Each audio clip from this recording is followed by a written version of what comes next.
శ్రీ గురుభ్యో నమః. 8వ అధ్యాయం 19వ శ్లోకం.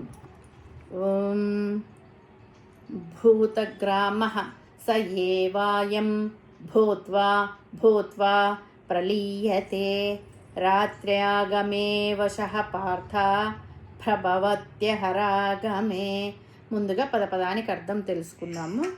పార్థ, ఓ అర్జున, స ఏవాయం, అదే ఈ, భూతగ్రామ, ప్రాణుల సముదాయం, అహరాగమే, బ్రహ్మదేవుని పగలు ప్రారంభం కాగానే, భూత్వా భూత్వా, మరలా మరలా పుట్టి, రాత్రాగమే, బ్రహ్మదేవుని రాత్రి కాగానే, అవశః, వివశుడై, ప్రలీయతే, లయమైపోతున్నారు, ప్రభవతి, తిరిగి మళ్ళీ పుడుతున్నారు.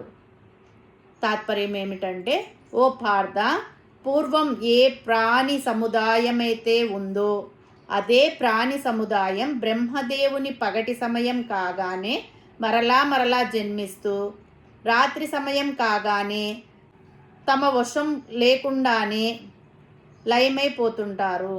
మళ్ళీ పగలు రాగానే తిరిగి జన్మిస్తుంటారు. అదే సృష్టిలోని జీవులు ఈ జనన మరణ చక్రంలో, బ్రహ్మదేవుని కాలమాన చక్రంలో చిక్కుకొని తమ ప్రమేయం లేకుండానే పుడుతూ నశిస్తూ ఉంటారు. బ్రహ్మదేవుని పగలును ఒక కల్పం అంటారు. మనం శ్వేతవరాహ కల్పంలో ఉన్నాం. ఈ కల్పము 14 మన్వంతరాలుగా విభజింపబడింది. మనము 7వ మన్వంతరంలో ఉన్నాం. దీనిని వైవస్వత మన్వంతరం అంటారు. బ్రహ్మకు రోజు మొదలవగానే సృష్టి మొదలవుతుంది. రాత్రి కాగానే బ్రహ్మలో లయమవుతుంది. రాత్రి కాగానే లయమైన ప్రాణులే మర్నాడు సృష్టించబడతాయి. వారి వారి కర్మలను, కర్మ వాసనలను బట్టి ప్రాణులు పుడుతూ చస్తూ ఉంటారు. ఇదే జనన మరణ చక్రం. అంటే కొత్తగా సృష్టి ఏమి జరగదు. రాత్రి కాగానే ప్రాణులన్నీ బ్రహ్మలోకి లీనమవుతాయి. పొద్దున కాగానే అవి అన్ని బ్రహ్మలో నుండి బయటకు వస్తాయి. అంటే అన్ని ప్రాణులు తమ తమ స్థూల శరీరమును విడిచిపెట్టి సూక్ష్మ శరీరాలతో ఉంటాయి. బీజ రూపంలో ఉంటాయి, కంటికి కనిపించవు. అంటే మానవులు కూడా మరణించగానే స్థూల శరీరాన్ని కాలుస్తాము లేదా పూడుస్తాము. కానీ జీవుడు సూక్ష్మ శరీరంగా ఉంటాడు. మరలా జన్మ ఎత్తినప్పుడు స్థూల శరీరంగా కనపడతాడు. ఈ రహస్యమే ఇక్కడ చెప్పబడింది.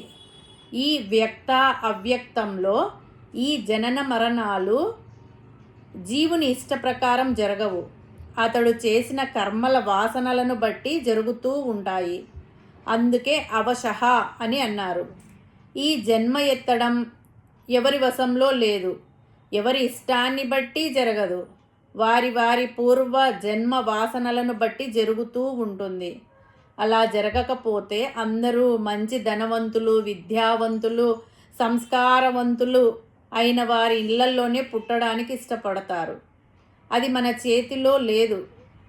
కాబట్టి కొంతమంది కటిక పేదవారి ఇంట్లో, మరికొందరు ధనవంతుల ఇంట్లో పుడుతున్నారు. పుట్టిన తర్వాత వారి వారి కర్మలకు తగ్గట్టు కష్ట సుఖాలు అనుభవిస్తున్నారు. అది కూడా ఒకసారి కాదు, భూత్వా భూత్వా అంటే మరలా మరలా పుడుతూ చస్తూ ఉంటారు. బ్రహ్మకు రాత్రి కాగానే జీవరాశులు ఆ రాత్రి అంతా సూక్ష్మ శరీరంలోనే ఉంటారు. బ్రహ్మ నిద్ర లేవగానే మరలా తన కర్మల వాసనలను బట్టి స్థూల శరీరం ధరిస్తారు. ఇదే సృష్టి రహస్యం. జీవితం ఒక నిరంతర చక్రం. మనం ప్రతిరోజు రాత్రి పడుకొని ఉదయం లేస్తున్నాము. నిద్రపోయేటప్పుడు మన ప్రపంచం ఏమైపోతుందో తెలియదు.